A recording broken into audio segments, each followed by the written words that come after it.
All right, I want to show this to you guys because this right here is going to be a fix for so many people in allowing us to create tension in the lower body when we're weight shifting with the rope. Now, if you haven't already, I've made videos and I mentioned this in almost every tutorial. Follow the weight of the rope. Even if you're standing with your legs straight forward and you're not in a combat stance, which we get into, I believe, in module 3, right? Shift. Follow the weight of the rope, okay? You notice too, I'm creating good external torsion of my hips, okay? I'm shifting from hip to hip, from foot to foot, okay? But a lot of people, when I've shown people rope flow, and something that I've noticed is that a lot of people kind of have a weak stance with their knees because maybe you haven't played sport or you haven't done a lot of dynamic activity. Maybe you've been in the gym a lot, so maybe you kind of are creating this valgus pressure or internal pressure with the knee, which actually internally rotates the hips.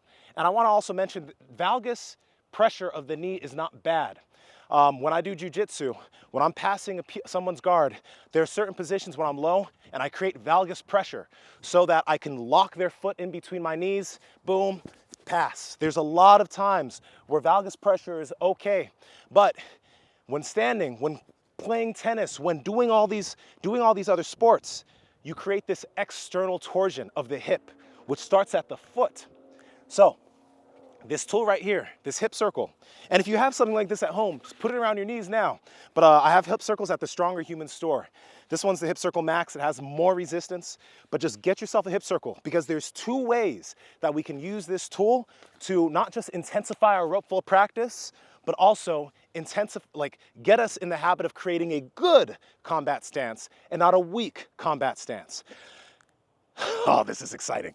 Okay, so now, if the hip circle's around my knees and I'm standing here with the rope, let's just make sure we're still in focus. I hope we are. Standing here with the rope, we have to push our knees out against the hip circle, which now starts activating our glutes. You'll feel activation on the outer part of your legs. You'll even feel some activation of your lower foot. But now, as we are following the weight of the rope, we have to keep tension here. We can't allow the tension to go away and the hip circle to come down. So we're creating just enough tension, right?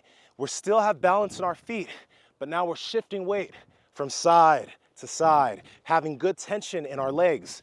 You're gonna start to feel a lot of activation of certain things in your lower body that you may have not been feeling before, okay?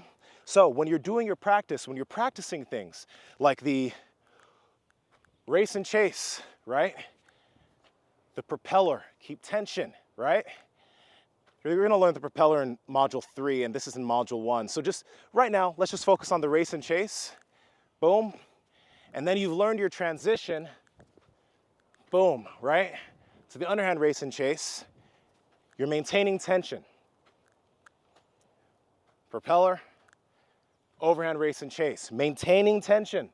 Now, this can be harder and you can increase the difficulty if you put it around your ankles, all right? Because you're gonna be doing the same thing. Your goal is to create tension around this hip circle so that your knees aren't knocked, boom.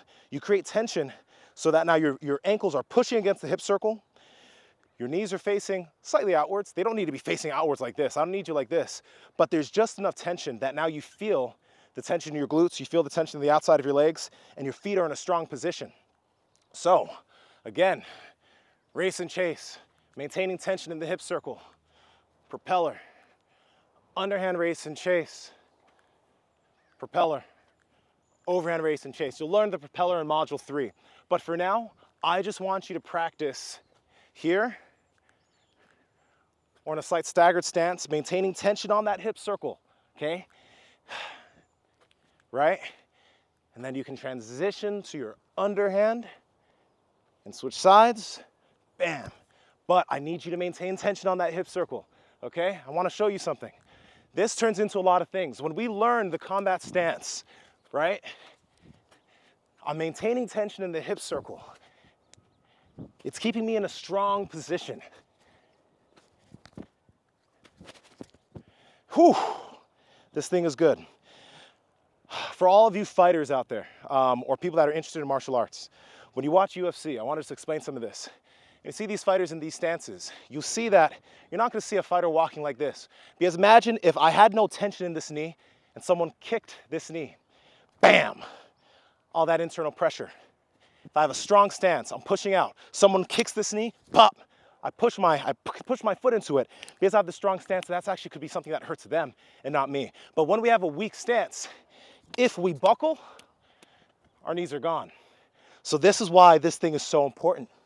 It allows us to cue in, using this tool, the idea of maintaining tension, right?